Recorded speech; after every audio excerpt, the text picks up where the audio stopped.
বিয়ানীবাজার পৌরসভার সাবেক প্রশাসক তফজ্জল হোসেন গুরুতর অসুস্থ হওয়ায় তাঁকে সম্প্রতি সিলেটের একটি হাসপাতালে ভর্তি করা হয়েছে।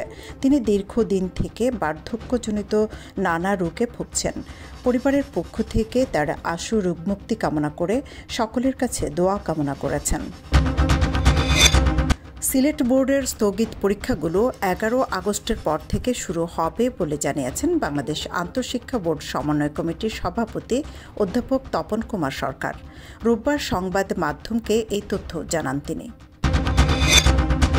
জেলা পর্যায়ে শিল্প সংস্কৃতিতে সামগ্রিক অবদানের স্বীকৃতিস্বরূপ সিলেট জেলার 4 জন গুণী শিল্পী ও একটি সৃজনশীল সংগঠককে জেলা শিল্পকলা একাডেমি সম্মাননা 2023 প্রদান করা হয়েছে।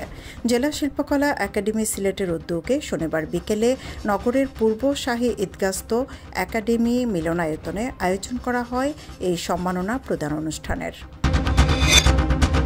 সিলেটে ভারত থেকে চোরাই পথে চিনি আনায় জড়িত থাকার অভিযোগ উঠেছে ছাত্রলীগের বিরুদ্ধে।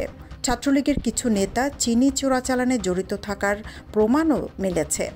এমন কাণ্ডে যখন সমালোচনার মুখে সংগঠনটি, তখন বিপরীত কাজ করে প্রশংসা কুড়াচ্ছেন মহানগর ছাত্রলীগ সভাপতি।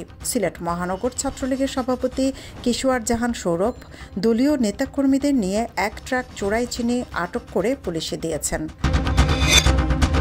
সিলেটের রাতারগুল পর্যটন কেন্দ্রে বেড়াতে গিয়ে পানিতে ডুবে শামীম আলী নামে এক কিশোর মারা গেছে।